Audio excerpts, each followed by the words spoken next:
নমস্কার বন্ধুরা, আজ তোমাদের জন্য যে গল্পটি আমি শোনাতে এসেছি নাম ফুলপরি। লেখক আলপনা নাথ। গল্প পাঠে আমি সাধন ঘোষ। গল্পটি যদি ভালো লাগে অবশ্যই লাইক, কমেন্ট অ্যান্ড শেয়ার করবে। এইরকম আরও গল্প শুনতে আমার চ্যানেলটিকে অবশ্যই সাবস্ক্রাইব করবে।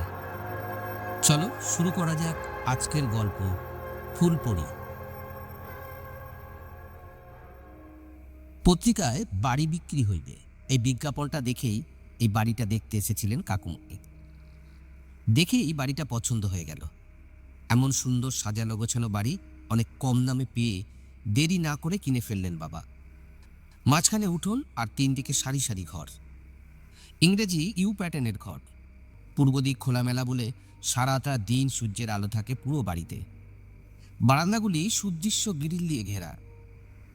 এক কোণে বাঁধানো কুয়ো, পরিষ্কার চকচকে জল, কাছাকাছি বাথরুম, একটু দূরে একটা নারকেল গাছ, প্রচুর নারকেল ঝুলছে গাছে। পুরো উঠোন জুড়ে রং বেরঙের বাহারি ফুলের গাছ, নানা রঙের চন্দ্রমল্লিকা আর ডালিয়ার বাগান। বাড়িটার দাম মাত্র 25 লক্ষ টাকা। অথচ এই অঞ্চলে এমন বাড়ি 30-40 লক্ষ টাকার কম হবে না। কি নেই এই বাড়িতে? ফলমূলের গাছ, ফুলের গাছ, পাশ দিয়ে বয়ে চলেছে জাটিঙ্গা নদী। মেন রোডটা একটু দূরে। গলির একদম শেষ মাথায় বাড়িটা যেন নিজের আভিজাত্যের দম্ভে সগর্বে দাঁড়িয়ে আছে। বাড়িটা মজবুত সুদৃশ্য পাঁচিল দিয়ে ঘেরা। এই বাড়িটা যাদের কাছ থেকে কেনা হয়েছে তারা এই পাড়াতে একটু দূরে অন্য একটা বাড়িতে থাকে, সেটাও মস্ত বড় বাড়ি। আমাদের এই বাড়িটা উঁচু প্রাচীর দিয়ে ঘেরা। বাড়িটা যারা তৈরি করেছেন তারা নিঃসন্দেহে ধনবান এবং উন্নত রুচির লোক। ঘরের প্রতিটি অংশে পরিচ্ছন্নতা ও সুরুচির ছাপ স্পষ্ট দেখা যায়। বাড়িটা আধুনিক ডিজাইনে তৈরি। সুদৃশ্য রুচিসম্মত এই বাড়িটার দাম সাধ্যের মধ্যেই ছিল। তাই দেরি না করে এই বাড়িটা কিনে আমরা সপরিবারে এখানে এসে পড়লাম। বাড়িটা সুরক্ষিত, পরিবেশটা ভালো, খুব কাছে কোনো ঘর বাড়ি নেই। এই বাড়ির সঙ্গে পাড়ার অন্য বাড়িগুলির বেশ কিছুটা দূরত্ব আছে। এই বাড়িতে কিছুদিন থাকার পর হঠাৎ করেই ওরা এই বাড়িটা বিক্রির সিদ্ধান্ত নেয়। কিন্তু এত সুন্দর সাজানো গোছানো বাড়িটা কেন বিক্রি করতে উদ্যোগ নিয়েছে তা কাউকে জানায়নি। যতবারই পাড়ার লোক এই প্রশ্ন করেছে ততবারই ওরা উত্তরটি এড়িয়ে গেছে। বিরাট একান্নবর্তী পরিবার ওদের, তবে এরা পাড়াতে কারোর সাথে মেলামেশা করে না। পথে ঘাটে কারোর সাথে দেখা হলে যেচে কথা বলে না। এ পাড়ার কিছু লোক আবার গায়ে পড়ে কথা বলে, এদের কৌতূহলটা কিছু বেশি। এই তো সেদিন বাবার সাথে বেরিয়েছিলাম বাজারে। হাড় জিরজিরে একটা লোক, ঢলঢলে আধময়লা শার্ট আর একটা গামছা পরনে, পান চিবোতে চিবোতে লোকটা আমাদের সামনে এসে দাঁড়ালো। কোথায় চললেন দাদা? বাজারে? সঙ্গে এটি আপনার পুত্র বুঝি? বেশ বেশ, আমার নাম কৃষ্ণধন দাস। ওই 2 বাড়ি ছেড়ে 3য় বাড়িটা আমার। গরিবের ঘরে একদিন পায়ের ধুলো দেবেন দাদা। আমাদেরও মাঝে মধ্যে ডাকবেন আপনার বাড়িতে। সবার সাথে পরিচয় থাকা উচিত। বাবার উত্তরের কোনো প্রত্যাশা না করেই একা একা কথাগুলি বলে চলল। সুযোগ পেলে আরও কিছুক্ষণ বক বক করত, কিন্তু আমাদের দেরি হচ্ছে বলে বাবা বললেন, ঠিক আছে ঠিক আছে, একদিন সবাইকে ডাকবো আমার বাড়িতে। এখন একটু তাড়া আছে, আর একদিন কথা হবে। সারা জীবন ভাড়া বাড়িতে বসবাস করার পর এবার নিজেদের বাড়িতে স্বাধীনভাবে বাস করার আনন্দে বাড়ির সবাই খুব খুশি। 2 কাকু সপরিবারে এখানে থাকবেন। সবাই মিলেই বাড়িটা কিনেছে। মোট 12 জন সদস্য আমাদের পরিবারে আছে। 1 মাস ধরে বাড়িতে আছি, আমাদের এতদিন কোনো সমস্যা হয়নি। আমরা এই বাড়িতে সুখেই আছি। আমার ভোরবেলা ঘুম থেকে ওঠার অভ্যাস। বারান্দায় বসে পড়ি। একটা পড়ার টেবিল রাখা আছে, কিছু বইপত্র গুছিয়ে রেখেছি বারান্দার টেবিলে। সবাই এ সময় ঘুমিয়ে থাকে, যাতে কারো ঘুমের ব্যাঘাত না ঘটে, তাই বারান্দায় লাইট জ্বালিয়ে আমি পড়তে বসি। ভোর 5টায় পড়তে বসেছি। কেউ নেই চারপাশে। একটা চাদর গায়ে মাথায় জড়িয়ে রেখেছি যাতে ঠান্ডা বাতাস না লাগে। খুব মন দিয়ে পড়ছিলাম। হঠাৎ মনে হলো উঠোনে কেউ নুপুর পায়ে হেঁটে চলেছে। কয়েক পা হেঁটে একটু বিরতি নিয়ে আবার নুপুরের শব্দ। এক টানা নয়, একটু থেমে থেমে হাঁটছে কেউ। হঠাৎ একটা শীতল বাতাস বয়ে এসে আমার গায়ে লাগলো। আমার অন্তরাত্মায় স্পর্শ করে বইয়ের পাতা উড়িয়ে হঠাৎ করেই সব নীরব হয়ে গেল। একটা ভৌতিক অনুভূতি জাগলো আমার মনে। ভয় ভয় করছিল। এবার মনে হলো টুক টুক করে ফুল পাড়ছে কেউ। এগোচ্ছে ফুল পাড়তে পাড়তে। তারপর একটানা অনেকক্ষণ সেই নুপুরের শব্দ শুনলাম। আমার ছোট বোন কলি 7টার আগে তো উঠতেই চায় না। মিনি আর কাকলি নুপুর পায়ে হাঁটছে এমন তো দেখিনি। 6টার আগে এবাড়ির কেউ বিছানা থেকে নামবেই না। তাহলে ফুল পারবে কে? আমি শব্দটা শুনেও শুনলাম না। পড়তে শুরু করলাম আবার। কিন্তু আমার কৌতূহল দমাতে পারলাম না। হঠাৎ আমার আশেপাশে কারো উপস্থিতি অনুভব করলাম। কেউ যেন হেঁটে বেড়াচ্ছে উঠোনে। আমার গায়ে যেন কাঁটা দিল। একটা অদ্ভুত অনুভূতি আমাকে অমনোযোগী করে তুলল। পড়তে পারছি না। শব্দ অনুসরণ করে যখন পেছনে ফিরলাম তখন আমার চোখে আমি বিশ্বাস করতে পারলাম না। অপরূপ সুন্দরী এক কিশোরী মেয়ে, পরনে ফিনফিনে পাতলা উজ্জ্বল সাদা রঙের জামা। মিষ্টি চেহারার কচিলতার মতো কোমল একটা মেয়ে আপন মনে তো হয়ে ফুলগুলি দেখছে। খ্রিস্টান মেয়েদের বিয়ের পোশাকের মতো পায়ের পাতা পর্যন্ত সাদা পোশাক। এলো চুলে দাঁড়িয়ে আপন মনে মেয়েটা ফুল দেখছিল। সাজি ভরা ফুল সুন্দরীর হাতে। চোখ ফেরাতে পারছি না ওই অপূর্ব সুন্দর মুখশ্রী থেকে। আমি যে স্তব্ধ হয়ে ওর দিকে তাকিয়ে আছি সেদিক ওর ভ্রুক্ষেপই করল না। ঘন কুয়াশা চারিদিকে। ও কুয়াশার চাদরে ঢাকা পড়ে গেল। আমি চিৎকার দিতে চাইলাম, কিন্তু বোবার মতো গো গো আওয়াজ বেরোলো আমার মুখ দিয়ে। চিৎকার দেবার শক্তিও পেলাম না। সকালে উঠে সবাই আমাকে বারান্দায় অজ্ঞান অবস্থায় পেয়ে ঘরে নিয়ে যায়। চোখে মুখে জলের ছাপটা দেওয়ার পর আমার জ্ঞান ফিরে আসে। কি হয়েছিল সবাই জানতে চাইলে আমি কাউকে কিছু খুলে বললাম না। বারবার পীড়াপিড়িতে বাধ্য হয়ে বললাম, মাথা ঘুরে পড়ে গেছিলাম। কি হয়েছিল আমার কিছু মনে পড়ছে না। জ্ঞান ফিরে আসার পর থেকে ওই মেয়েটাকে ভুলতে পারছিলাম না। সর্বক্ষণ ওই সুন্দর মুখখানা চোখে ভাসে। তীব্র একটা আকর্ষণ অনুভব করতে থাকি আমি। ওকে বারবার দেখতে ইচ্ছা হচ্ছিল, কান্না পাচ্ছিল আমার। রাতে ঘুম ধরল না। এপাশ ওপাশ করতে থাকি আর বারবার ঘড়ির দিকে তাকাই। রাত দীর্ঘ থেকে দীর্ঘতর মনে হচ্ছিল। ভোর 4টা বাজতে না বাজতেই উঠে পড়ি।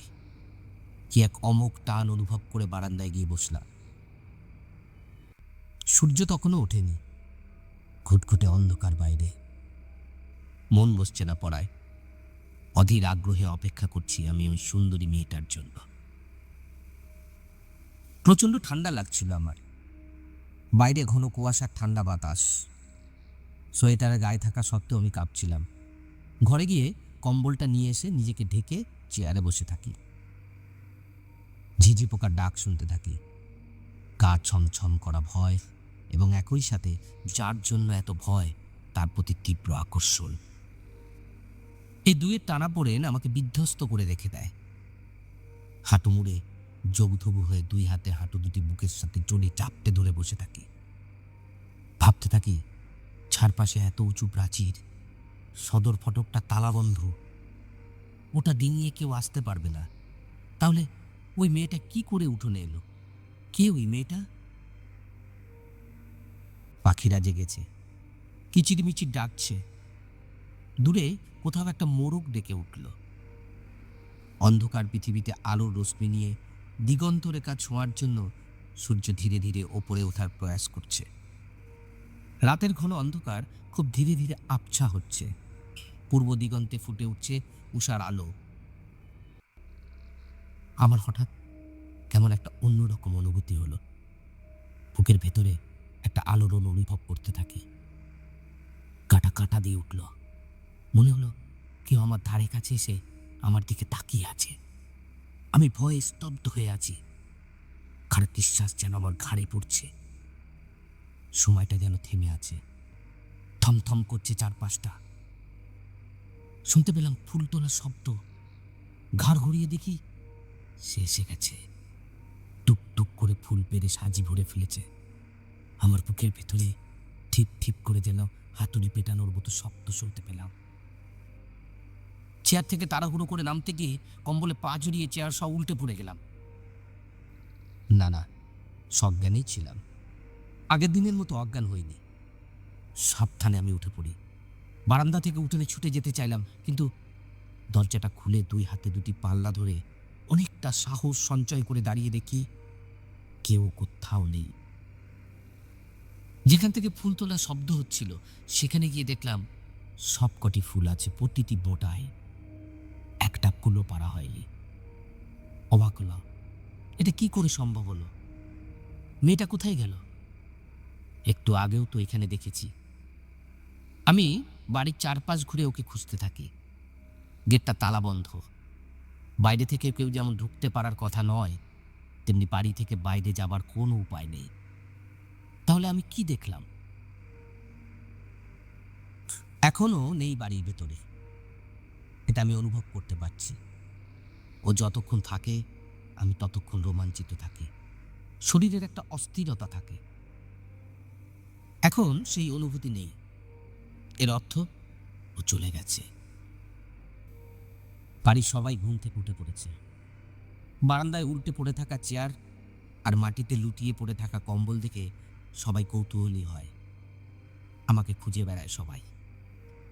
আমার চোখে মুখের অবস্থা দেখে ওদের সন্দেহ হলো। কাকু জিজ্ঞেস করলেন, এই কি হয়েছে তোর? তোকে এমন লাগছে কেন? বলবি তো কি হয়েছে? আমি বললাম, কিছু হয়নি। আমি প্রতিটা ফুল গাছ এক এক করে দেখছিলাম। গাছ থেকে একটাও ফুল পাড়ার কোনো চিহ্ন না পেয়ে আমি হতাশ হলাম। কাউকে কিছু বলতে পারলাম না। তৃতীয় দিনও একই দৃশ্য দেখলাম। আমি এই কদিনে নাওয়া খাওয়া ঘুম ছেড়ে দিলাম। সারাটা দিন ওই বারান্দায় বসে থাকি। কলেজে যাওয়া বন্ধ করে দিলাম। ওই মেয়েটা চিন্তা করতে করতে আমি অসুস্থ হয়ে পড়ি। জ্বরের ঘরে ওই মেয়েটার কথা বলতে থাকি। ঠাকুমা বললেন ডাক্তার দেখাতে। ডাক্তার জ্বর কমালেন ঔষধ দিয়ে। মনের রোগ তো কমল না। আমি সবসময় মনমরা হয়ে থাকি। কারো সাথে মিশতে পারি না। রোজ সবাইকে সতর্ক করে দেই যাতে কেউ একটা ফুলও না পারে। প্রতিদিন ফুলগুলি গুনে রাখি। পুজোর জন্যও ফুল তুলতে দিতাম না। কেউ ফুল তুলতে গেলে আমি খেপে যেতাম। রেগে মেগে তাকে তাড়িয়ে নিয়ে যেতাম। ফুল গাছগুলি সারাটা দিন আগলে রাখতাম। আমার মধ্যে সবাই একটা অস্বাভাবিকতা লক্ষ্য করে আতঙ্কিত হয়ে পড়ে।